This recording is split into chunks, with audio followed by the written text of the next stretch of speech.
வணக்கம் நட்புக்கிளை. சின்ன பிள்ளையில இருந்து கதை கேட்கறதுனா உசுறு. ஒரு மல்லிகை தோட்டக்கார காலையில எழும்பி அவனோட மல்லிகை தோட்டத்துக்கு போனானா.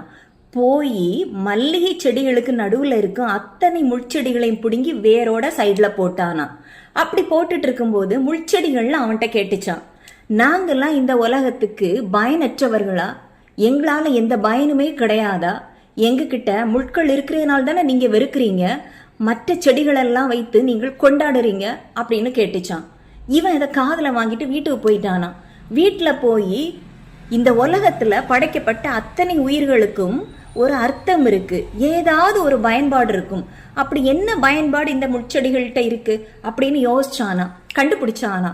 அடுத்த நாள் காலையில ஓடி வந்தானா. ஓடி வந்து புடுங்கி போட்ட அத்தனை முள்செடிகளையும் அந்த மல்லிகை தோட்டத்துக்கு வேலியா நட்டானா. நட்டுட்டு சொன்னானா, இந்த உலகத்துல படைக்கப்பட்ட அத்தனை உயிர்களுடைய வாழ்க்கைக்கும் ஒவ்வொரு அர்த்தம் இருக்கு, ஏதாவது ஒரு நோக்கத்துக்காக மட்டும்தான் படைக்கப்பட்டிருக்கும். நீங்க எது வீக்கு எது பலவீனம் என்று நினைச்சீங்களோ அதுதான் உங்களுடைய பலம். அதை நீங்க தான் புரிஞ்சுக்கணும். சிந்தனை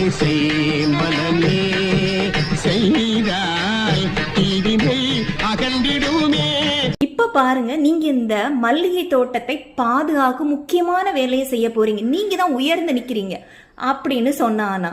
அதனால நட்புக்களை நாமும் பல சமயங்கள்ல இந்த முட்செடிகள் போல தானே யோசிக்கிறோம். நம்மளால எந்த பயனும் இல்லை, நாமெல்லாம் வேஸ்டா பிறந்துட்டோம், கடவுள் நம்மள மட்டும் ஏன் இப்படி படைச்சாரு, மற்றவங்க எல்லாம் நல்லா இருக்காங்க, அவங்க எல்லாம் முன்னேறிட்டு போறாங்க, அப்படிதானே யோசிக்கிறோம். நம்மகிட்ட என்ன திறமை இருக்கு அப்படின்னு என்னைக்காவது கண்டுபிடிக்க முயற்சி பண்ணோமா? நம்மகிட்ட இருக்க திறமைய நாம் கண்டுபிடித்து விட்டால் நம்மை போல அதிர்ஷ்டசாலிகள் இந்த உலகத்தில் யாரும் இருக்க முடியாது. நம்மிடம் இருக்கும் திறமையை கண்டுபிடித்து அதை சரியான வழியில் எடுத்துட்டு போய் வாழ்க்கையில் ஜெயிச்சுத்தான் காட்டுவோமே. வாழ்க்கை வாழ்வதற்கு.